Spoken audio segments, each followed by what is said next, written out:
जय जय रघुवीर समर्थ. श्रीमत दासबोध. दशक 8वा. ज्ञान दशक. मायोद्भव नाम. समास 10वा. शून्यत्व निरसन नाम. श्रीराम समर्थ. जनाचे अनुभव पुसता, कळहो उठिला अवचिता, हा कथा कल्लोळ श्रोता, कौतुके ऐकावा. श्री समर्थ म्हणतायत की लोकांना त्यांच्या त्यांच्या अनुभवाबद्दल विचारताच एकच गदारोळ उठला. प्रत्येकजण आपले मत अनुभव सांगू लागला.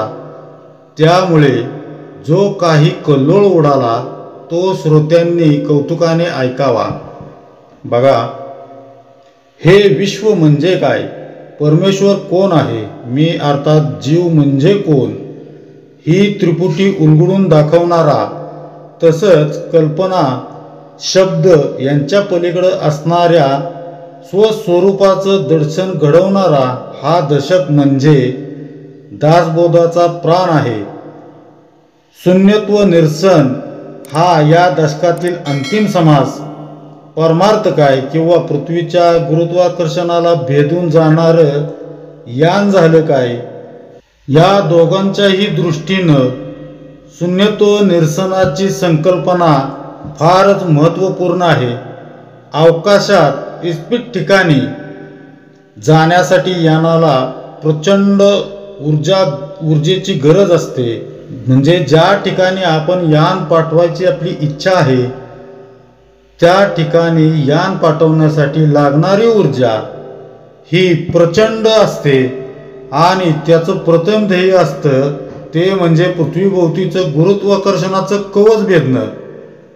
सर्व ताकदीनिशी ते यान गुरुत्वाकर्षण कक्षेतून ज्या वेगानं बाहेर पडतं त्याच वेगात मग ते पुढचा घर्षणविरहित प्रवास सुरू ठेवतं. इथं त्याला अल्पशी ऊर्जा पुरेशी ठरते. त्याप्रमाणे परमार्थात दृश्य संकल्पनेच्या विचारशक्तींच्या पलीकडं असणाऱ्या परब्रह्माकडं आपणही झेपावलेलो आहोत. इथं आपल्याला कल्पना, दृश्य वस्तूंचं आकर्षण, त्रिगुण, जीवन व्यवहार अशा गुरुत्वाकर्षणाच्या कवचाला भेदून जायचं आहे. या सर्वांच्या विरुद्ध जात साधकाचं मन सूक्ष्म होत होत भगवंताकडे जाण्याचा प्रयत्न करत असतं. गुरुकृपेनं जेव्हा साधकामध्ये गुरुतत्वाची प्रचंड ऊर्जा भरली जाते तेव्हा तो शून्यत्वाच्या प्रांतात जाऊन पोचतो. शून्य भेदाशिवाय स्वरूप दर्शन घडत नाही. म्हणून आत्मदर्शन होण्यासाठी शून्य तत्व निरसनाचा समास अत्यंत महत्त्वाचा आहे. त्यामुळंच बहुधा समर्थांनी या दशकाचा मेरुमणी म्हणता येईल असा हा समास या ज्ञान दशकाच्या शेवटी ठेवलेला असावा. एक म्हणती हा संसारू, करिता पाविजे पैल पारू, आपला नव्हे की जोजारू, जीवदेवाचे. म्हणजे एक म्हणतोय की हा संसार करता करताच आपण पैल तीराला पोचू. हा व्याप आपला थोडाच आहे, सर्व जीव देवाचे आहेत. बघा, कित्येक लोकांना, कित्येक जणांना जीवनाचं खरं ध्येयच समजलेलं नसतं. मृत्यू येत नाही तोपर्यंत जगायचं अशी ही बऱ्याच जणांची भूमिका असू शकते. जीवन म्हणजे आनंद घेण्याचं, मौज करण्याचं भगवंतानं दिलेलं साधन आहे. त्यामुळं जितका सुखोपभोग घेता येईल तितका घ्यावा अशा दृष्टीनं काही जण जीवनाकडे बघत असतात. अशी मंडळी सर्वात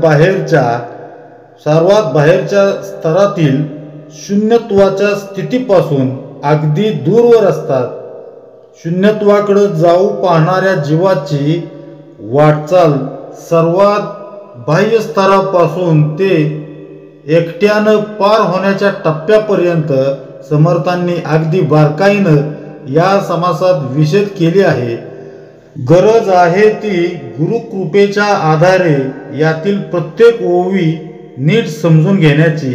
त्याकरिता शून्यत्व निरसनामधील बाह्य स्तरावरील टप्पा कसा असतो ते समजून घेण्यासारखं आहे, ते पुढे बघू. एक म्हणती हे न घडे, लोभ येऊन अंगी जडे, पोटच ते करणे घडे सेवा कुटुंबाची. म्हणजे दुसरा कुणी म्हणतोय की असे काही घडणार नाही. संसार करता करता लोभ येऊन अंगाला चिटकतो, पोटासाठी कुटुंबाची सेवा करणे भाग पडते. एक म्हणती स्वभावे, संसार करावा सुखे नावे, काही दान पुण्य करावे सद्गती कारणे.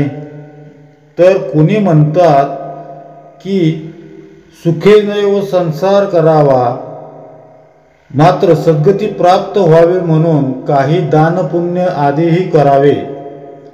एक म्हणती संसार खोटा, वैराग्य घ्यावा देशवटा, येणे स्वर्ग लोकींच्या वाटा मोकळ्या होती. म्हणजे कुणी म्हणतात की संसार खोटा आहे म्हणून वैराग्य धारण करून देश त्याग करावा, म्हणजे स्वर्ग प्राप्तीचे अनेक मार्ग मोकळे होतात. एक म्हणती कोठे जावे, व्यर्थची कासया हिंडावे, आपुले आश्रमी असावे, आश्रम धर्म करुनी. बघा, कुणी म्हणतायत की उगीच कोठे जायचे, व्यर्थ कशाला इकडे तिकडे हिंडायचे, त्यापेक्षा आपला जो आश्रम असेल त्याचे आचरण त्या आश्रमात राहूनच करावे.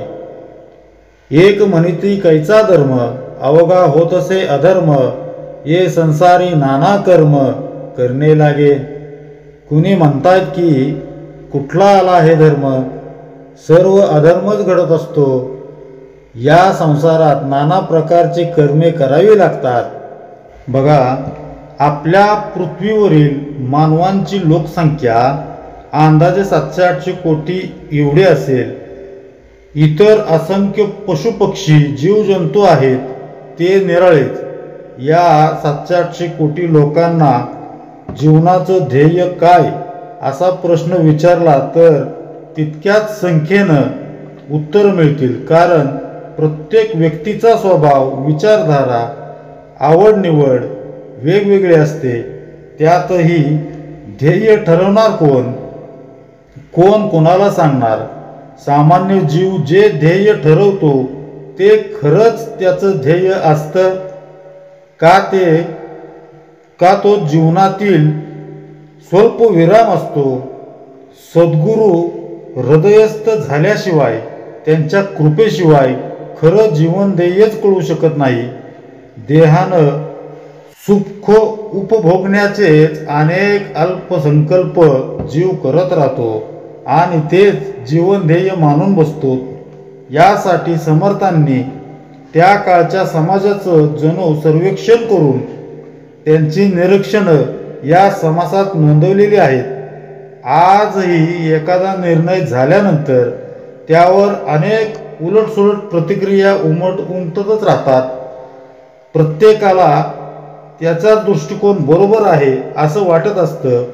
दुसऱ्याचं मत खोडून काढत आपलंच मत दुसऱ्यावर लादण्याचा प्रयत्न करत असतो. आपण हल्ली TV पाहत असतो, न्यूज अँकर 4 लोकांना बोलावतो आणि चर्चासत्र चालवतो. त्यावेळी कशा प्रकारची लोकांची वृत्ती असते, कशा प्रकारे ते आपापली मतं दुसऱ्यांवर लादण्याचा प्रयत्न करत असतात. अनेकदा आपल्याला तसं पाहायला मिळतं. जीवन व्यवहारातही अशी अनेक उदाहरणं आढळून येतात.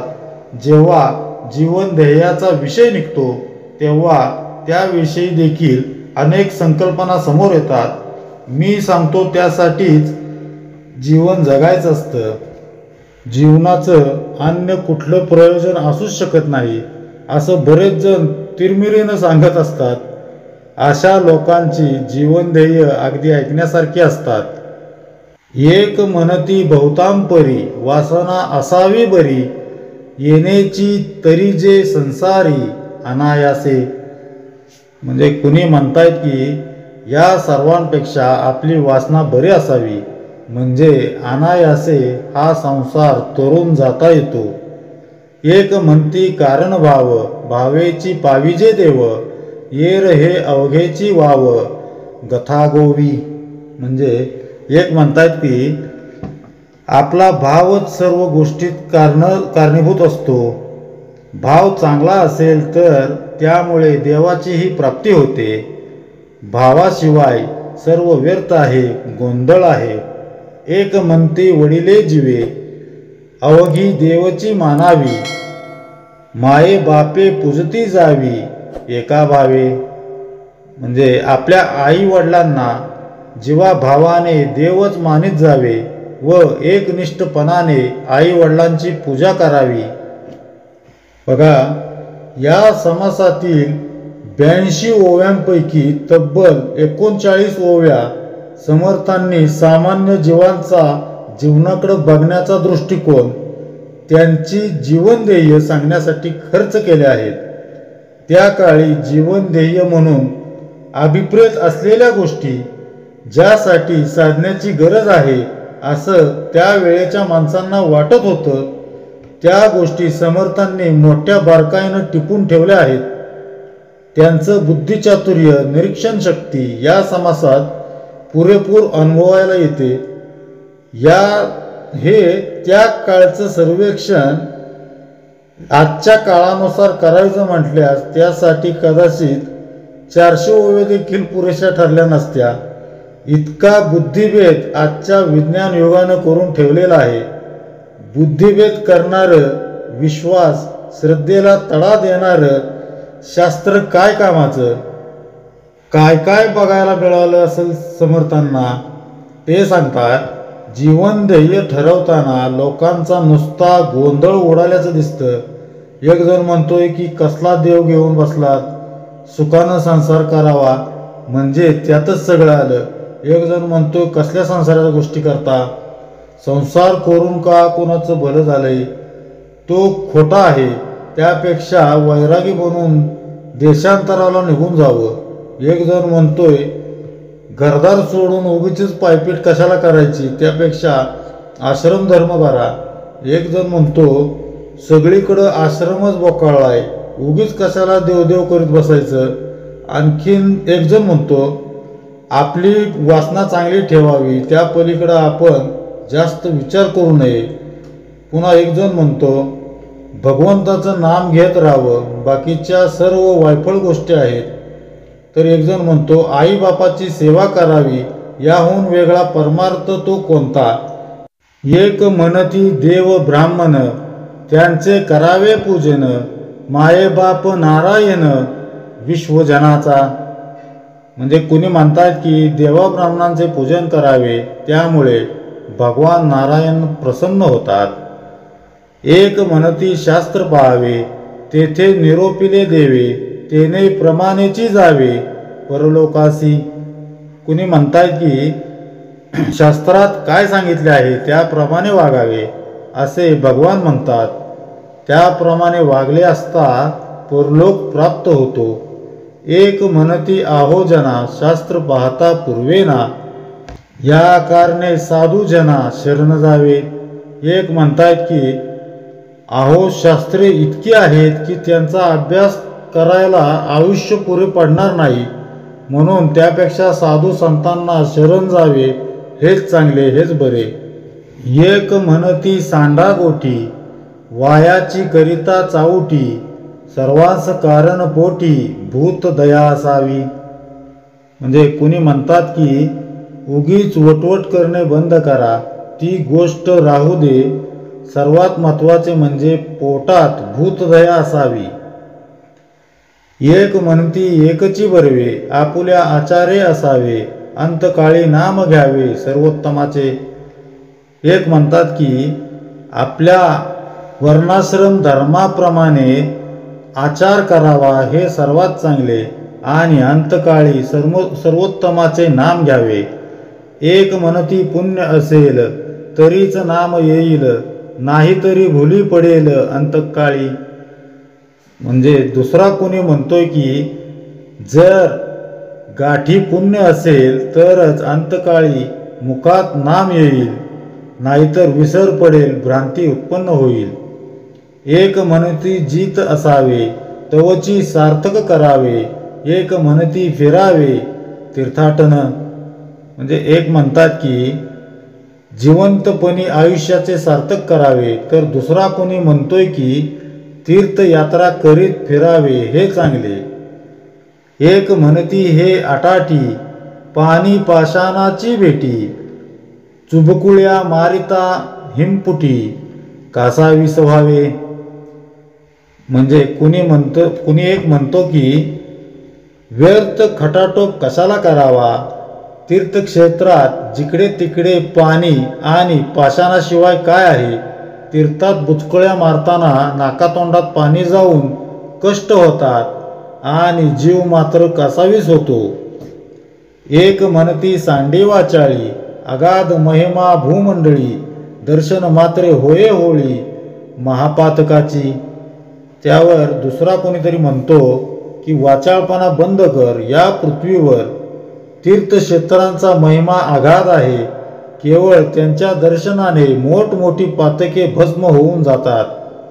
एक म्हणती तीर्थ स्वभावे कारण मन आवरावे, एक म्हणती कीर्तन करावे सावकाश. म्हणजे कुणी एक म्हणतो की मनच बंद मोक्षाला कारण असल्याने संयमाने त्यालाच आवरावे म्हणजे तेच तीर्थ स्वरूप बनते. तर दुसरा म्हणतोय की वेळ मिळेल तेव्हा कीर्तन करत जावे. एक म्हणती योग बरवा मुख्य तोची आधी साधावा, देहो अमरची करावा अकस्मात. कुणी म्हणतो योग हेच उत्तम साधन आहे म्हणून तोच मुख्य साधावा आणि एकाकी आपला देहच अमर करावा. एक म्हणती ऐसे काय काळ वंचना करू नये, एक म्हणती धरावी सोये भक्ती मार्गाची. त्यावर दुसरा कोणीतरी म्हणतोय की हे बरे नाही, माणसाने काळाची फसवणूक करू नये. तर तिसराच कोणी म्हणतो की आपण आपले भक्ती मार्गास लागावे हेच चांगले, हेच बरे. एक म्हणती ज्ञान बरवे, एक म्हणती साधन करावे, एक म्हणती मुक्त असावे निरंतर. कोणी म्हणतात की ज्ञान उत्तम, कोणी म्हणतंय की साधन करावं, तर आणखीन कोणी म्हणतंय की निरंतर मुक्तच मोकळेच राहावे, मोकळेच असावे. एक म्हणती अनर्गळा धरी पापांचा कंटाळा, एक म्हणती रे मोकळा मार्ग आमुचा. त्यावर कुणी एखादा असं म्हणतोय की अरे उशृंखल माणसा जरा तरी पापाचा कंटाळा धर. त्यावर कोणी उत्तर देतो की अरे आमचा मार्गच मुळे मोकळेपणाने वागण्याचा आहे.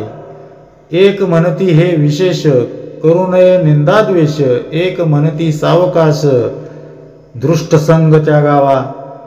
कुणी म्हणतात की कुणाचीही निंदा अथवा द्वेष करू नये हे महत्त्वाचे आहे, तर दुसरा म्हणतो की हळूहळू दुष्टांची संगत सोडावी. बघा समर्थांनी किती छान छान उदाहरणं दिलेली आहे की एक जण म्हणतो देवा ब्राह्मणांचं पूजन करावं, तर एक जण म्हणतो शास्त्राभ्यास करावा असं म्हणतो. तर त्यावर दुसरा शास्त्रांचा अभ्यास तरी किती करायचा, कारण आयुष्यभर वाचत बसलं तरी ती शास्त्र संपणारे नाहीत असं मत व्यक्त करतो. एक जण म्हणतो आचार धर्माप्रमाणे वागावं आणि अंतकाळी भगवंताचं नाम घ्यावं, तर एक जण म्हणतो आयुष्य पुण्य कमवण्यासाठी दिलेलं आहे, त्यासाठी तीर्थाटन करावी, ती तीर्थांमध्ये स्नान करावं. तर एक जण म्हणतो मानव जन्म मिळालाय मुक्तपणे जगून घ्या, कुठं या बंधनात स्वतःला बांधून घेता. यावर दुसरा एक जण म्हणतो अशा स्वैर वागण्यानं पापाचाच संचय होईल, अशा गोष्टी दुष्टांची संगत सोडून दे. एक जण म्हणतो आधी पोटभर खायला मिळायला पाहिजे, मगच भगवंताचं स्मरण होईल, त्यासाठी पोट भरण्याची व्यवस्था प्रथम करून नंतर परमार्थाच्या गोष्टी कराव्यात. तर एक जण म्हणतो नरदेह मिळालाय तेव्हा खूप तपश्चर्या करावी. एक जण म्हणतो या जीवनात तंत्रमंत्रांचा अभ्यास करून वेताळाला प्रसन्न करून घ्यावं. काही सिद्धी मिळवावी एखादा अघोर शास्त्राचा अभ्यास करतो, एक जण लक्ष्मी प्रसन्न होईल अशा मंत्रांचा, तर दुसरा बटुभैरवांचा अभ्यास करतो, एक जण सारं काही पुण्याईवर अवलंबून असल्याचं सांगतो, तर दुसरा म्हणतो कसलं प्रारब्ध घेऊन बसलात, भरपूर कष्ट करावेत, त्यामध्ये सुख सामावलेलं आहे. अशा रीतीनं प्रापंचिक त्यांच्या जीवनात कुठलंच ध्येय नीटपणे घट्ट धरून राहू शकत नाहीत. आत्मशोधाच्या ध्येयाविषयी तर न बोललेलंच बरं. अर्थात वरील सर्वच मतांतर चुकीचे आहेत असं नव्हे.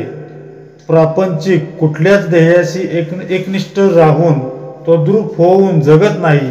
स्वतःच्या अनुकूलतेनं स्वीकारलेली परिस्थिती त्याच्या दृष्टीनं सत्य असतं. जे आज मला अनुकूल आहे ते माझ्यासाठी सत्य आहे अशी संसारिकाची भूमिका असते. अशा गोंधळामध्ये सामान्य जीव शून्यत्वापासून फार दूर असतो. अंतर्मुख होऊन सर्व उपाधींचा त्याग करत सूक्ष्म होत होत एका टप्प्यावर गुरुकृपेनं मनाचं उन्मन करणारा साधक फार विरळाच. जीवन ध्येयाच्या दृष्टीनं प्रापंचिकांच्या भावना आपण पाहिल्याच. आता परमार्थिक व्यक्तींचे जीवनाकडे बघण्याचे दृष्टिकोनही किती वेगवेगळे असतात ते बघणार आहोत. एक म्हणती ज्याचे खावे त्या सन्मुखची मरावे, तेने तात्काळची पावावे मोक्षपद. म्हणजे कुणी म्हणतायत की ज्याचे अन्न आपण खातो त्याची चाकरी करीत त्याच्या समोरच मरावे, म्हणजे तात्काळ मोक्ष प्राप्त होतो, तात्काळ मोक्षपद प्राप्त होते. एक म्हणती सांडा गोठी, आधी पाहिजे ते रोटी, मग करावी चाऊटी सावकाश. म्हणजे कोणी म्हणतात की या सर्व गोष्टी राहू दे, आधी पोटाला अन्न कसं मिळेल हे पाहिले पाहिजे, इतर वटवट नंतर सावकाश करत बसावे. एक म्हणती पाऊस असावा, मग सकळ योग बरवा, कारण दुष्काळ न पडावा म्हणजे बरे. म्हणजे कुणी म्हणतायत की प्रथम चांगला पाऊस पडावा, म्हणजे मग इतर गोष्टी सुरळीत चालतात, दुष्काळ पडला नाही म्हणजे बरे. एक म्हणती तपोनिधी, होता ओळती सकळ सिद्धी, एक म्हणती रे आधी इंद्रपद साधावे. कुणी म्हणतात की खूप तप केले पाहिजे म्हणजे मग सिद्धी प्राप्त होतात. दुसरा कोणी म्हणतोय की आधी इंद्रपदाची प्राप्ती करून घ्यावी. एक म्हणती आगम पाहावा, वेताळ प्रसन्न करून यावा, तेने पाविजे देवा स्वर्गलोकी. कुणी म्हणतायत की तंत्रशास्त्राचा अभ्यास करून आधी वेताळाला प्रसन्न करून घ्यावे, त्या योगे सर्व लोक प्राप्त होऊन देव भेटतो. एक म्हणती अघोर मंत्र, तेने होईजे सर्वत्र, श्री हरी जयेचा कळत्र तेची ओळे. म्हणजे कुणी म्हणतायत की अघोर मंत्राचे अनुष्ठान करावे म्हणजे स्वतंत्र होता येते व जिचा आधार श्रीहरी आहे ती लक्ष्मी प्रसन्न होते. पुढे ती लागले सर्व धर्म, तेथे कैचे क्रियाकर्म, एक म्हणती कुकर्म तिच्यामध्ये. त्या लक्ष्मीच्या योगे सर्व धर्म घडतात, मग क्रियाकर्माची आवश्यकता उरत नाही. तर दुसरा कोणी म्हणतो की लक्ष्मीच्या मदानेच कुकर्म घडतात. एक म्हणती एक साक्षप, करावा मृत्युंजयाचा जप, तेने गुणे सर्व संकल्प, सिद्धी ते पावती. कुणी म्हणतात की एक प्रयत्न जरूर करून पाहावा, मृत्युंजयाचा जप केला की त्या योगे सर्व संकल्प सिद्धीस जातात. एक म्हणती बटभैरव, तेने पाविजे वैभव, एक म्हणती झोटिंग सर्व, पूर्वी तसे. बघा कुणी म्हणतात की बटुक भैरवाची उपासना केली की वैभव प्राप्त होते. दुसरा कोणी म्हणतो की झोटिंग सर्व इच्छा पूर्ण करतो. एक म्हणती काळी कंकाळी, एक म्हणती भद्रकाळी, एक म्हणती उच्छिष्ट चांडाळी, साहे करावी. बघा, कोणी म्हणतात काळी कंकाळी, तर दुसरे कोणी म्हणतात भद्रकाळी, तर आणखी कोणी म्हणतायत की उच्छिष्ट चांडाळी साह्य करून घ्यावी. एक म्हणती विघ्नहर, एक म्हणती भोळा शंकर, एक म्हणती सत्वर पावे भगवती. कुणी म्हणतात की विघ्नहर लवकर पावतो, तर दुसरे कोणी म्हणतात की भोळा शंकर लवकर पावतो, तर कोणी म्हणतात की भगवती सत्वर पावते. एक म्हणती मल्हारी, सत्वरची सौभाग्य करी, एक म्हणती महाबरी, भक्ती व्यंकटेशाची. कुणी एक म्हणतो की मल्हारीच्या कृपेने लवकर भाग्योदय होतो, तर दुसरा कोणी म्हणतो की व्यंकटेशाची भक्ती करावी, हे फार उत्तम होय. एक म्हणती पूर्व ठेवा, एक म्हणती प्रयत्न करावा, एक म्हणती भार घालावा देवाचवरी. कुणी म्हणतात की पूर्व प्रारब्ध असेल तसे होईल, तर दुसरे कोणी म्हणतात की प्रयत्न करावा, तर आणखी कोणी म्हणतायत की सर्व भार देवावरच घालावा. एक म्हणती देव कैचा, अंतची पाहतो भल्यांचा, एक म्हणती हा युगाचा युगधर्म. म्हणजे कोणी म्हणतायत की कसला आलाय देव, तो भलाभल्यांचा अंत पाहतो, तर दुसरा कोणी म्हणतो हा युगाचा युगधर्मच आहे. एक आश्चर्य मानती, एक विस्मयो करीती, एक कंटाळून म्हणती, काय होईल ते पाहावे. म्हणजे ही बोलणी ऐकून कुणी आश्चर्य करतात, तर कुणी चकित होतात, तर कुणी कंटाळून म्हणतात की जे जे काय होईल ते पाहावे. ऐसे प्रपंचिक जन लक्षणे सांगता गहन, परंतु काही एक चिन्ह अल्पमात्र बोलिले. याप्रमाणे प्रापंचिक लोक आपापली मते सांगतात, ती अपार आहेत, परंतु थोडी कल्पना यावी म्हणून त्यातली काही येथे सांगितलेली आहेत.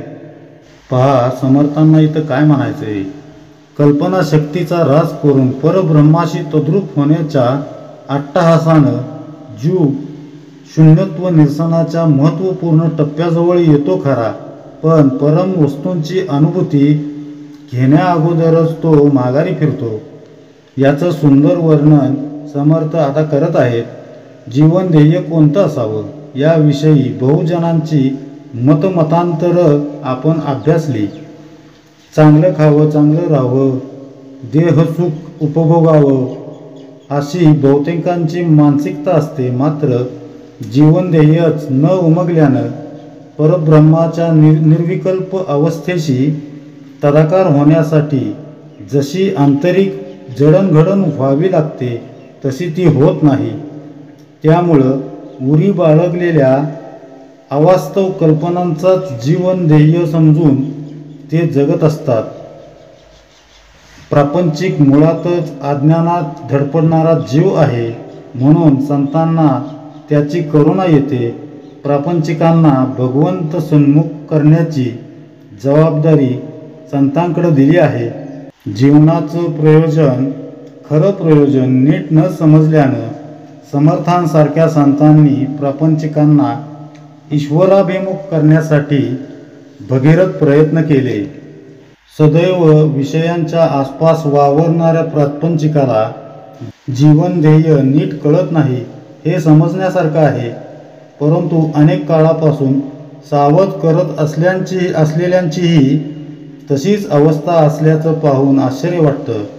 सर्वात प्रधान गोष्ट जी त्यांना खऱ्या ध्येयापासून दूर ठेवत असते ती म्हणजे अंतरंगात खोलवर रुजलेल्या सूक्ष्म अहंकार, बुद्धी, कल्पना, अनुभव यांच्या आधारे तो चांगलंच बाळसं करतो. त्यामुळं प्रापंचिक लौकिकांच्या आधारे ठरवलेल्या जीवन ध्येयाकडं वेगवेगळ्या दृष्टिकोनातून पाहू लागतात व ते ध्येय प्रत्यक्षात आणण्यासाठी धडपडू लागतात. साधकांची अवस्था ही फार वेगळी नसते. सद्गुरूंचा हात सोडून कुणी परमार्थात पुढं गेलंय का, असं आजपर्यंत कधी घडलं नाही. गुरुविन कोण दाखविल वाट. ही उक्ती अगदी यथार्थ आहे, कारण भगवंताशी तद्रूपता गुरुकृपेशिवाय साधता येत नाही. मात्र दारू प्यायलेल्या माणसासारखं बरळत काही साधक मंडळी संप्रदायाच्या भिंती उभा करून आपण निवडलेला रस्ताच परब्रह्मापर्यंत नेणार आहे असं अहंतेनं सांगत सुटतात आणि स्वतःबरोबरच त्यांच्यावर विश्वास ठेवणाऱ्यांना देखील परब्रह्म स्वरूपापासून वंचित ठेवतात. मग सत्य काय आहे? कुणाच्या अनुभवाच्या जोरावर आपण ही सत्य संकल्पना आपल्या अंतःकरणात साठवू शकतो? अनुमान, अनुभव आणि अनुभूती या 3 पायऱ्यांद्वारे परब्रह्माची संकल्पना अंतरंगात समजून घेता येऊ शकते. अनुमानात आपल्या कल्पनेचा आविष्कार पाहायला मिळतो. त्यात निश्चयात्मक ज्ञान नसतं, रोकडी प्रचिती नसते.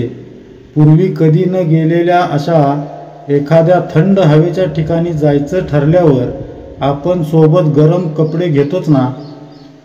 त्या ठिकाणचा अनुभव नसला तरी आपण अनुमान लावतो की तिथं थंडी असण्याची शक्यता आहे. त्यासाठी इतर लोकांची मतंही आपण विचारात घेतो, आपल्या जुन्या अनुभवांचा आधार घेतो. अनुमानात कल्पनेला प्रचंड वाव असल्यानं ते आपणास सत्यापासून दूरही घेऊन जाऊ शकतं. प्रापंचिकाप्रमाणेच साधकांच्या मनातही अनुमानाचा सुळसुळाट आढळून येतो. परमार्थ मार्गात अग्रेसर असलेली, स्वरूपाची ओळख झालेली मंडळीही वेगवेगळी मतं मांडतात. हे बघून समर्थ अशा मंडळींना या समासाच्या आधारे आरसाच दाखवित आहेत, जेणेकरून त्याचं खरं रूप त्यांना पाहता येईल. समर्थ म्हणतात, आता असो हा स्वभाव, ज्ञात्यांचा कैसा अनुभव, तोही सांगिजेल सर्व सावध ऐका. म्हणजे असो आता प्रपंचिकांचा स्वभाव सांगणे पुरे झाले, ज्ञानी लोकांचा अनुभव कसा असतो तेही सर्व आता सांगतो, सावधपणे ऐका. म्हणजे परमार्थात बऱ्याचदा आपणास लोकांचे अनुभव ऐकायला मिळतात. असे अनुभव सांगावेत किंवा न सांगावेत याविषयी दुमत असू शकतं. अनुभव हा ज्याचा त्याचा अत्यंत खाजगी विषय असतो. सद्गुरूंनी, भगवंतांनी तुमच्याशी साधलेला संवाद इतरांसाठी योग्य असेल वा नसेलही, अनुभवरूपी प्रसाद हा खाजगीच ठेवावा. अनुभव इतरांस सांगून उपाधीचं ओझं वाढवू नये. त्यामुळं पारमार्थिक अनुभवांची वाच्यता न करता त्याच्या स्मृतीत रंगून जावं. तो जनमानसात बोलून दाखवला तर अत्तराचा श्वास जसा काही काळानं निघून जातो, तसं अनुभवाचा परिमळ अंतरंगातून निघून जातो. अनुमानानंतर अनुभवाचा प्रांत कसा असतो हे बघूया. या दशकाच्या सुरुवातीला देवदर्शन समासात आपण पाहिले की जिथं अनुभव येतो, जिथं आपली कामना पूर्ण होते, तोच खरा देव अशी सामान्यांची कल्पना असते. तसं ज्या संप्रदायात आपण आहोत, ज्या साधन मार्गात आहोत, तोच परब्रह्माचा मार्ग आहे असं साधकाला वाटत असतं. अनुमान तर कल्पनेचा खेळ आहे. अनुभवामध्ये कल्पना नसून त्याला प्रत्यक्ष स्पर्शाचा, वास्तवतेचा आधारही आहे. पण गंमत अशी आहे की अनुभवाच्या आधारे देखील 100% हेच सत्य असं छातीठोकपणे नाही सांगता येत. कारण तो आपला वैयक्तिक अनुभव असतो. कदाचित तो सत्याहून दूरही असू शकतो. दुसरं असं की अनुभव घेणारी व्यक्ती वा वस्तू आणि अनुभव हे वेगवेगळे असतात. व्यवहारात आपण पाहतो की येणारा अनुभव व मी वेगळे असतो. अनुमानात सर्व कल्पनेचं राज्य असतं, तसं अनुभवात आपण तिथं व्यक्तिशः असतो. पण जे आपण बघतो, ऐकतो तेच सत्य मानणं म्हणजे अनेकदा स्वतःची फसगत करून घेण्यासारखंच आहे. परब्रह्माच्या प्रांतात मात्र अनुमान, अनुभव यांना थाराच नाही. अनुभवाविषयी श्रोत्यांना समर्थांना प्रश्न केला की एक म्हणती करावी भक्ती श्रीहरी देखील सद्गती, एक म्हणती ब्रह्मप्राप्ती कर्मेची होय. म्हणजे कोणी म्हणतात की भगवंताची भक्ती करावी म्हणजे श्रीहरी सद्गती देईल, तर दुसरे कोणी म्हणतात की कर्मानेच ब्रह्मप्राप्ती होते. पुढे एक म्हणती भोग सुटेना जन्म मरण हे तुटेना, एक म्हणती उर्मी नाना अज्ञानाच्या. कोणी म्हणतात की प्रारब्ध भोग टाळता येत नाहीत आणि त्यामुळे जन्म मरणातूनही सुटका होत नाही. कोणी म्हणतात की या अज्ञानाच्याच अनेक उर्मी आहेत. एक म्हणती सर्व ब्रह्म तेथे कैचे क्रियाकर्म, एक म्हणती हा अधर्म बोलोची नये. एखादा म्हणतो की सर्व ब्रह्मच आहे, मग तेथे क्रिया तरी कुठली आहे आणि कर्म तरी कुठले. तर दुसरा कोणी म्हणतो की असे मानणे हा अधर्म आहे, खरे तर असे बोलू सुद्धा नये. एक म्हणती सर्व नासे उरले तेची ब्रह्म असे, एक म्हणती ऐसे नसे समाधान.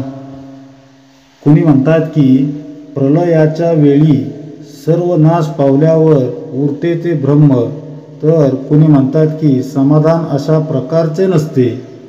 बघा समर्थ काय सांगतायत, साधकांच्या अनुभवाचा पसारा फार मोठा आहे. परब्रह्म अशा अनुभवांच्या पलीकडं आहे, ते पलीकडं असतं. कल्पनायुक्त अनुमान सत्यापर्यंत जात नाही, अनुभवही बऱ्याचदा सत्यापासून दूरच राहतो. मग परब्रह्म ते सत्य जाणायचं तरी कसं. अनुमान व अनुभव यानंतरची पायरी आहे ती अनुभूतीची. अनुभूती अनिर्वाच्य स्थिती आहे. परब्रह्मापर्यंत पोचण्यासाठी अनुभूतीच्या प्रांतात प्रथम पाऊल ठेवावं लागतं. छोटीशी गोष्ट सांगतो. एका ज्ञानी ऋषींनी आपल्या 2 शिष्योत्तमांच्या मस्तकी कृपाहस्त ठेवला, त्यांना समाधीची अनुभूती दिली. काही वेळानंतर ते दोघे भानावर आले. गुरूंनी त्यांना त्या स्थितीचा अनुभव विचारला. त्या दोघांपैकी एक अत्यंत विद्यासंपन्न प्रज्ञावंत होता. त्यानं अतिशय सुरेख शब्दात त्याचा अनुभव सांगितला. गुरूंसमोर सांगू लागला. ते ऐकून आसपास असलेले त्याचे गुरुबंधू फारच प्रभावित झाले. त्यांना वाटलं की गुरु देखील त्यांची मुक्त कंठानं प्रशंसा करतील. गुरूंनी दुसऱ्या शिष्यास अनुभव कथन करण्यास सांगितलं. बोलण्यासाठी तो उठला, पण त्याच्या मुखातून शब्दच फुटेना. सुरुवातीची काही मिनिटं स्तब्धतेची गेली. मग त्याच्या डोळ्यातून अश्रू वाहू लागले. त्यानं कसंबसं स्वतः सावरलं, पण त्याला तो दिव्य अनुभव शब्दात काही केला मांडता येईना. त्याची ती अवस्था पाहून गुरु त्याच्याकडे धावले. त्याला पोटाशी धरलं. त्याच्या मस्तकाचं अवग्राण करत ते म्हणाले, बाळ, तू जे शब्दात सांगू शकला नाहीस ते तुझ्या मुखभावनेनं मी अंतरंगात समजून घेतलं बरं. म्हणजे शब्दात परब्रह्माचं वर्णन जर कोणी करत असेल तर ते सत्यापासून दूरच आहे असं खुशाल समजावं. परमात्म्याला जाणण्यासाठी अनुभूतीची निशब्द, अनुर्वाच्य आणि अव्यक्त स्थितीच लागते आणि तिलाच समर्थ शून्यत्व निरसनाचं आधार केंद्र मानतात. या विश्वात दर क्षणाला असंख्य घडामोडी घडत असतात आणि कुठला ना कुठला जीव त्या प्रत्येक घटनेत भागीदारी असतो. त्याचा अनुभव तो घेत असतो. अशा अनंत घटनांना बघणारा कुणीतरी एक असतो. सृष्टीकडे जो त्रयस्थपणे बघत आहे तोच आपणास अनुभवाच्या पायरीवरून उचलून वरच्या अनुभूतीच्या पायरीवर आणून ठेवत असतो. अर्थात ती अनुभूती नसेल, पण अनुभवातून उद्भवलेल्या प्रतिक्रियांपासून, त्यातील अहंतेपासून वेगळं करून विश्वाकडं तटस्थपणे बघण्याचा दृष्टिकोन प्राप्त करून घ्यायला सुरुवात करेल. लहान मुलाला एका ठिकाणी बस म्हटलं तर ते बसत नाही, पण तेच जर त्याच्या हाती खेळणं दिलं तर ते त्यात रममान होतं. अवखळपणाची जाणीव विसरून ते नकळतपणे एकाच ठिकाणी बसून खेळत राहतं. तसं विश्वातील घटनांत भागीदार असताना, त्याचा अनुभव घेत असताना आपण भक्तीच्या आधारे नामात रममाण राहिल्यानं नकळतपणे त्या घटनांपासून, वस्तूंपासून अलिप्त राहू लागतो, त्रयस्थ होऊ लागतो. ध्यानासारखे मार्ग अवलंबून आटोकाट प्रयत्न करूनही आपण तटस्थ होऊ शकलो नव्हतो.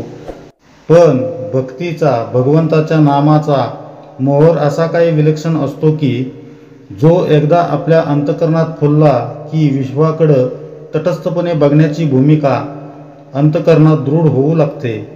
ब्रह्माचा अनुभव घेतला, ते असं आहे, ते तसं आहे असा निश्चय कुणी केला? कारण जिथं द्वैत नसतं तिथं अनुभव कसा असणार? श्रोत्यांच्या या प्रश्नाला उत्तर देताना समर्थ सांगतात, सर्व ब्रह्म केवळ ब्रह्म, दोन्ही पूर्व पक्षांचे भ्रम, अनुभवांचे वेगळे वर्म म्हणती एक.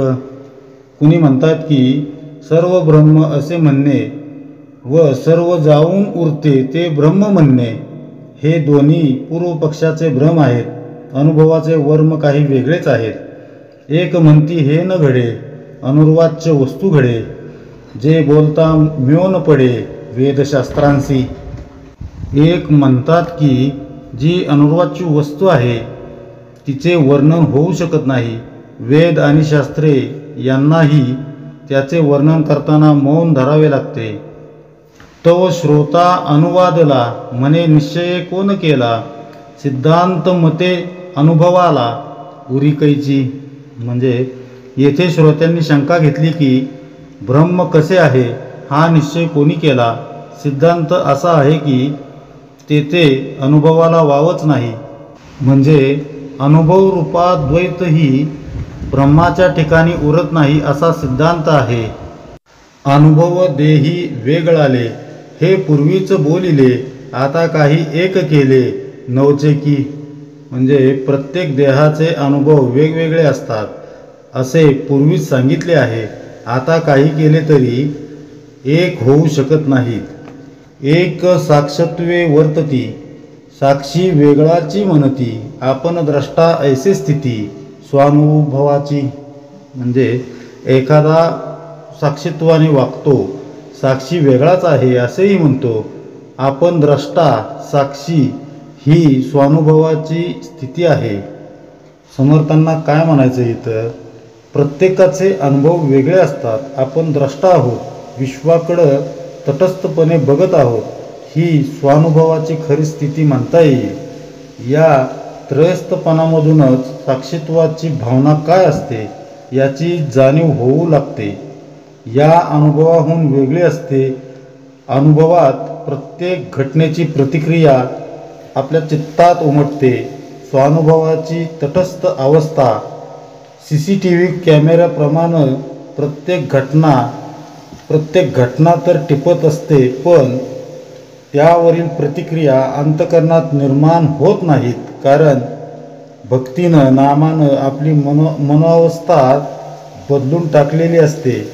साधनेद्वारे आपलं चित्त ईश्वर इच्छेमध्ये, रामेच्छेमध्ये असं काही विलीन झालेलं असतं की प्रत्येक घटनेची एकच प्रतिक्रिया उमटते आणि ती म्हणजे जे घडतंय ते योग्यच घडतंय, ते रामाच्या इच्छेनं घडतंय आणि ते माझ्या अंतिम कल्याणाचंच आहे.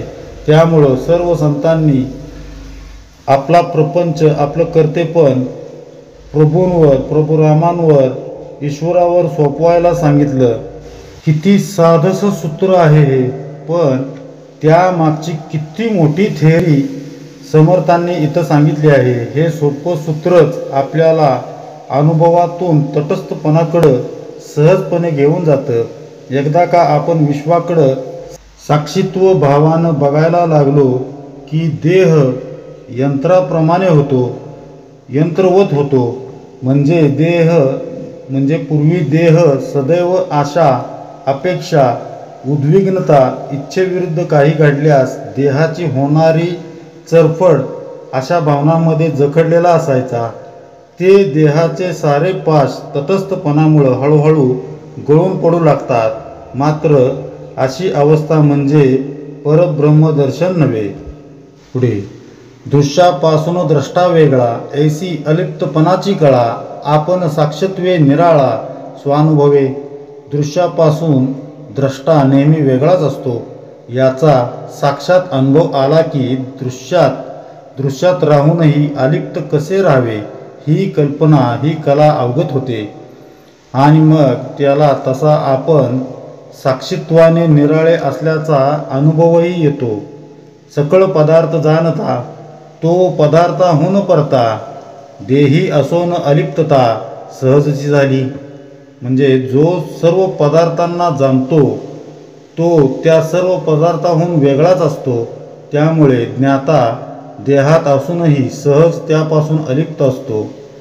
एक ऐसे स्वानुभवे म्हणती साक्षत्वे वर्तावे, दृश्य असोनी वेगळे व्हावे द्रष्टेपणे. म्हणजे एक स्वानुभवाने असे म्हणतात की आपण साक्षीत्वाने वेगळे आहोत, म्हणून दृश्यात असूनही द्रष्टेपणाने त्यापासून वेगळे व्हावे. एक म्हणती नाही भेद, वस्तू ठाईची अभेद, तेथे कैचा मतिमंद द्रष्टा आणिला. म्हणजे कुणी दुसरे असे म्हणतात की आत्मवस्तू एक आहे, तेथे भेदच नसताना यात हा मतिमंद द्रष्टा कसा आणला. अवघी साखरची स्वभावे, तेथे कडू काय निवडावे, द्रष्टा कायचा स्वानुभवे, अवघेची ब्रह्म. सर्वच जर साखर आहे तर त्यातून कडू कसे काय निवडावे. त्यामुळे ब्रह्माशिवाय दुसरे काही नाही हा स्वानुभव असताना तेथे द्रष्टा कोठून आणला. म्हणजे बघा समर्थांना काय म्हणायचे, 17व्या शतकातील गुऱ्हाळाबाहेरील साखरेच्या ढिगाकडे बघून समर्थांना वरील ओवी सुचली असावी. ते विचारतात, सर्वांगानं गोड असणाऱ्या साखरेच्या ढिगामधील कडूपणा निवडून बाहेर काढता येईल का. कडूपणा त्या ढिगात असूच शकत नाही. तसं सगळीकडं परब्रह्म गच्च भरलेलं असल्यानं त्याला वेगळेपणानं बघणारा मी खरं तर अस्तित्वातच नाही. मग त्यातून द्रष्ट्याला वेगळेपणानं बाहेर कसं काढता येणार. सागरातील पाण्याचा थेंब सागराला वेगळेपणानं कधी बघू शकेल का. तो सागराचाच एक भाग असल्यानं तो सागर बनूनच असतो. पुढे प्रपंच परब्रह्म अभेद, भेदवादी मानिती भेद, परी हा आत्मा स्वानंद आकारला. प्रपंच परब्रह्म यात भेदच नाही, हे एकरूप आहेत. पण भेदवादी लोक त्यात भेद मानतात. खरे तर स्वानंद रूप आत्माच दृश्य रूपाने आकाराला आला आहे. विघुरले तूप थिजले, तैसे निर्गुणची गुणा आले, तेथे काये वेगळे केले द्रष्टेपणे. बघा समर्थ काय म्हणतात, पातळ तूप असते तेच थिजून घट्ट होते, त्याप्रमाणे निर्गुण ब्रह्मच सगुण होते, तेथे द्रष्टेपणाने काय वेगळे केले. मनोनी द्रष्टा आणि दृश्य अवघा एकची जगदीश, द्रष्टेपणाचे सायास कासयासी. म्हणून द्रष्टा आणि दृश्य मिळून सर्व एक जगदीशच जर आहे, द्रष्टेपणाचे सायास कशाला करायचे. ब्रह्मची आकारले सर्व, ऐसा एकाचा अनुभव, ऐसे हे दोन्ही स्वभाव निरोपिले. म्हणजे सर्व दृश्य जग म्हणजे परब्रह्मच साकार झालेले आहे असा एखाद्याचा अनुभव असतो. त्याप्रमाणे हे दोन्ही स्वभाव वर्णन केले आहेत. अवघा आत्मा आकारला, आपण भिन्न कैचा उरला, दुसरा अनुभव बोलिला ऐसिया परी. म्हणजे एक आत्माच एकला एक आकाराला आला आहे, त्याहून दुसरी वस्तूच नाही, तेथे आपण भिन्न उरतोच कुठे, असा हा दुसऱ्या काही लोकांचा अनुभव येथे सांगितला आहे. एक तिसरा अनुभव, प्रपंच सारोनिया सर्व, काही नाही तोची देव ऐसे म्हणती. आता तिसरा अनुभव सांगतो तो ऐक. सर्व दृश्य सृष्टीचा पसारा बाजूला सारल्यावर काहीही नाही असे जे वाटते तोच देव असे काही लोक म्हणतात. दृश्य अवघे वेगळे केले, केवळ अदृश्यची उरले, तेची ब्रह्म अनुभविले म्हणती एक. सर्व दृश्य वेगळे केल्यावर केवळ अदृश्य जे उरले तेच ब्रह्म असा अनुभव काही लोक सांगतात. परी ते ब्रह्म म्हणो नये, उपायासारिखा उपाये, शून्यत्वास ब्रह्म काये म्हणो येईल. म्हणजे पण त्याला ब्रह्म म्हणू नये, कारण शून्याला ब्रह्म म्हटल्याने उपायच अपाय ठरेल. शून्यत्वाला कधी ब्रह्म म्हणता येईल का? दृश्य अवघे ओलाडिले, अदृश्य शून्यत्वी पडिले, ब्रह्म मनोनी मुरडले तेथूनच मागे. म्हणजे दृश्य सर्व ओलांडले की अदृश्यच शिल्लक राहते, ते शून्यरूप असते. साधक त्यालाच ब्रह्म समजतो आणि मागे फिरतो. इकडे दृश्य तिकडे देव, मध्ये शून्यत्वाचा ठाव, तयास मंद बुद्धिस्तव प्राणी ब्रह्म म्हणे. म्हणजे एकीकडे दृश्य असते, दुसरीकडे देव असतो, मध्ये शून्यत्व असते, पण अज्ञानामुळे प्राणी त्यालाच ब्रह्म समजतो. रायास नाही ओळखिले, सेवकास रावसे कल्पिले, परी ते अवघे व्यर्थ गेले राजा दे कथा. म्हणजे एखाद्याने राजाला ओळखत नसल्याने सेवकालाच राजा मानले, पण प्रत्यक्ष राजाची भेट झाल्यावर ते सर्व व्यर्थ ठरले. पुढे तैसे शून्यत्व कल्पिले ब्रह्म, पुढे देखता परब्रह्म, शून्यत्वाचा अवघा भ्रम तुटून गेला. तसे शून्यत्व हेच ब्रह्म अशी कल्पना केली, पण पुढे परब्रह्माचा साक्षात अनुभव आल्यावर शून्यत्व हेच ब्रह्म हा सर्व भ्रम नष्ट झाला. परी हा सूक्ष्म अडथळा वारी विवेके वेगळा, जैसे दुग्ध घेऊन जळा राजहंस सांडी. म्हणून हा सूक्ष्म अडथळा राजहंस ज्याप्रमाणे पाण्याचा त्याग करून दूध तेवढे घेतो, त्याप्रमाणे सारासार विवेकाने दूर सारावा. आधी दृश्य सोडिले, मग शून्यत्व ओलाडिले, मूळ माये परते देखिले परब्रह्म. आधी दृश्य पांच भौतिक सृष्टीचा त्याग करावा, मग शून्यत्व ओलांडावे आणि मूळ मायेच्या पलीकडे असलेले परब्रह्म पाहावे. वेगळेपणे पाहणे घडे, तेने वृत्ती शून्यत्वी पडे, पोटी संदेह पवाडे शून्यत्वाचा. म्हणजे पाहावे असे म्हटले की जी वस्तू पाहावयाची ती व पाहणारा असा वेगळेपणा येतो, त्यामुळे वृत्ती शून्यत्वात पडते आणि मग शून्यत्व हेच ब्रह्म असा मनात संदेह उत्पन्न होतो. भिन्नपणे अनुभविले, तयास शून्य ऐसे बोलिले, वस्तू लक्षिता अभिन्न झाले पाहिजे आधी. म्हणजे भिन्नपणे जे अनुभवले ते काही नाही म्हणून त्याला शून्य असे नाव दिले. पण आत्मवस्तूंचे अनुसंधान करू लागले की त्याच्याशी एकरूपता व्हायला हवी. वस्तू आपणची होणे, ऐसे वस्तूचे पाहणे, निश्चयेसी भिन्नपणे शून्यत्व लाभे. म्हणजे आत्मवस्तूला पाहणे म्हणजे ती वस्तू स्वतः आपणच होणे या प्रकारचे असते. भिन्नपणामुळे निश्चितच शून्यत्वाची प्राप्ती होते. बघा, समर्थांनी मागच्या ओवीमध्ये सांगितले होते, रायास नाही ओळखिले, सेवकास रावसे कल्पिले, परी ते अवघे व्यर्थ गेले राजा दे कथा.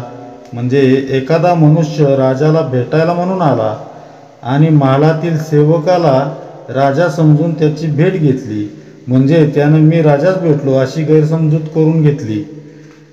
खऱ्या राजाशी त्याची भेटच झाली नाही. हे जसं खरं तसं प्रपंच त्यागून कल्पना विलासापासून मी दूर जातोय, म्हणजेच मी भगवंताच्या जवळ येतोय व आता माझी भगवंताशी भेट होईलच अशी गैरसमजूत आपण करून घेत असतो. खरं तर हा टप्पा शून्यत्वाचा आहे. याची दुसरी बाजू बघू. प्रपंचात राहून आपण केव्हा भगवंताला प्राप्त करून घेऊ शकणार असा नैराश्याचा भाव मनात दाटू लागतो. या निराशेपोटी येणारा आळस आपल्यावर अंमल गाजवू लागतो. त्यातून निर्माण झालेला दुःखित भाव आपल्याला शून्यत्वाकडेच घेऊन येतो. शून्य म्हणजे ज्याला अजिबात किंमत नाही ते, पण जो जगन्नियंता आहे, अनंतकोटी आहे, अशा परमतत्वाला आपण शून्य किंमत देऊन बसतो. यासाठी शून्यत्व निरसन होणं अत्यंत महत्त्वाचं ठरतं. पुढे, या कारणे शून्य काही परब्रह्म होणार नाही. वस्तुरूप होऊन पाही स्वानुभवे. म्हणून शून्य हे परब्रह्म होऊ शकत नाही. स्वतः अनुभव घ्यावा व ब्रह्मस्वरूपच होऊन राहावे. आपण वस्तू सिद्धची आहे. मनमी ऐसे कल्पू नये. साधू सांगती उपाये तूची आत्मा. म्हणजे आपण स्वयंसिद्ध आत्मवस्तूच आहोत. म्हणून मी म्हणजे मन अशी कल्पना करू नये.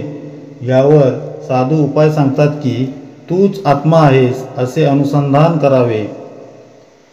मनमी ऐसे नाथिले संती नाही निरोपिले. मानावे कोणाच्या बोले मनमी ऐसे. मी मुळात मन नाहीच, शिवाय संतांनीही तसे सांगितलेले नाही. मग कुणाच्या बोलण्यावर विश्वास ठेवून मी मन असे मानावे. संत वचनी ठेविता भाव तोची शुद्ध स्वानुभव. मनाचा तैसाच स्वभाव आपण वस्तू. म्हणजे संत वचनांवर दृढ निष्ठा ठेवावी, कारण त्यांची वचने स्वानुभवावर आधारित असतात. मनाला जसे वळण लावावे तसे ते लागते. हा मनाचा स्वभाव आहे. म्हणून आपण आत्मवस्तूच आहोत ही गोष्ट मनावर ठसवण्याचा प्रयत्न करावा. बघा, समर्थांना काय म्हणायचं इथं, संत वचनावर एकनिष्ठेनं श्रद्धा ठेवली तर स्वरूपानुभव खात्रीनं घेता येतो. संत वचनं आपल्याला आसक्तीकडून सोडवतात. माझा पैसा, माझा प्रपंच इथपासून ते माझा देह, माझं मन इथपर्यंत प्रत्येकात मी भरून आहे. या आसक्तीचा ऱ्हास करण्यासाठी नामाची युक्ती अचूक लागू पडते. नाम जसजसं खोल जाऊ लागेल तसतसं खेळा ऐसा प्रपंच मानावा या भूमिकेमध्ये आपण स्थिरावू लागतो. मग कल्पनेच्या मागं धावत अनुमानाच्या प्रांतात आपण कधी पाऊल टाकणारच नाही. भगवंत आपल्याला बघतोय, तो जे करतोय ते उत्तमच करतोय असा भाव मनी दृढ व्हायला हवा. संत जे करतायत ते खरंच माझ्या हिताचं आहे का, ही आशंका भावरूपी आटीव बासुंदीत पडलेल्या मिठाच्या खड्याप्रमाणे आहे. संत वचनांवरील विश्वास, श्रद्धा जसजशी वृद्धिंगत होत जाईल तसतसं आपण वर्तमानात जगायला लागू. खरा आनंद आताच्या क्षणात दडलेला असतो. लहानपणी सायकल चालवायला शिकताना जसं कुणीतरी वडीलधार माणूस सुरुवातीला आधार देतं व जसजसं सायकल चालवायला येऊ लागते तसतसं आधार काढून घेतला जातो. तसं ज्यानं सद्गुरू वचनांवर पूर्ण विश्वास टाकला, त्यांच्या अस्तित्वाची जाणीव अत्यंत जिवंत ठेवली, प्रत्येक कृतीत त्यांना सोबत घेत गेला, तर त्या सत्पुरुषाचं अस्तित्व त्याचा प्रत्येक क्षण आनंदानं भरून टाकतं. पुढे, जयाचा घ्यावा अनुभव तोची आपण निरावेव. आपुला घेती अनुभव विश्वजन. ज्याचा आपण अनुभव घ्यायला जातो ती अवयवरहित वस्तूच आपण होतो. हा अनुभव आपण घ्यावा. या आपल्या अनुभवाचा लाभ जगातील इतर लोकांनाही मिळतो. लोभी धन साधू गेले तव ते लोभी धनची झाले. मग ते भाग्य पुरुषी भोगिले सावकाश. लोभी माणूस हा धनाचा शोध घेऊ लागतो व अखेर तो धनच होतो. त्याची वृत्ती केवळ धनरूप बनते. तो स्वतः त्या धनाचा उपभोगही घेत नाही आणि मग दुसराच कोणी भाग्यवान पुरुष त्या धनाचा दीर्घकाळ उपभोग घेतो. पुढे, तैसे देह बुद्धी सोडिता साधकास झाले तत्वता, अनुभवाची मुख्य वार्ता ते हे ऐसी. म्हणजे त्याप्रमाणे साधकाने देह बुद्धी सोडली की तो स्वतःच ब्रह्मरूप होतो. अनुभवाशिवाय स्वानुभवाची हीच मुख्य गोम म्हणजे रहस्य आहे. आपण वस्तू मुळी एक, ऐसा ज्ञानाचा विवेक, येथून हा ज्ञानदशक संपूर्ण झाला. आपण आणि आत्मवस्तू म्हणा, अगर परब्रह्म वस्तू म्हणा, मुळात एकच आहोत. हे ज्ञानाच्या विचाराचे सार आहे. याप्रमाणे येथे हा ज्ञानदशक संपूर्ण झाला आहे. समर्थांना काय म्हणायचे बघा, मी आणि तो वेगळा आहे. हेच इतक्या दिवसाचं माझं अज्ञान होतं. माझ्या अंतकरणात बसून बोलणारा, ऐकणारा, कर्म करणारा, भोग भोगणारा हा परमात्मा, तेच माझं खरं स्वरूप आहे. आमच्यातील द्वैत हेच मुळी अज्ञान आहे. या द्वैतामध्ये जितकं अंतर तितकं आपल्या जीवनात दुःख, काळजी यांना जागा आहे. परमात्म्याला हृदयाशी असं घट्ट धरावं. देहबुद्धीचा अंत करत आपलं अस्तित्व प्रेम भावनेनं त्याच्या चरणी समर्पित करावं आणि त्याच्या कुशीत कायमस्वरूपी स्थिरावून जावं. हाच या शून्यत्व निरसनाचा खरा अर्थ. अत्यंत विनयानं समर्थ शेवटी म्हणतायत की, आत्मज्ञान निरोपिले, यथामतीने बोलिले, न्यूनपर्ण क्षमा केले पाहिजे श्रोती. मी माझ्या बुद्धीनुसार आत्मज्ञानाचं निरूपण केले आहे. त्यात अधिक उणे कमी जास्त असेल त्यासाठी श्रोत्यांना क्षमा केली पाहिजे, असे श्री समर्थ शेवटी म्हणतायत. बघा, केवढं आगाध ज्ञान समर्थांनी या ज्ञानदशकात आपल्याला दिलंय. माझ्याकडून सांगण्यात काही कमी जास्त झालं असेल तर श्रोत्यांनी मला क्षमा करावी अशी विनवणी ते करत आहेत. अशी आहे समर्थ रामदास स्वामींची विनयशीलता. विद्या विनयेन शोभते ही उक्ती समर्थांसाठी सार्थकच ठरते.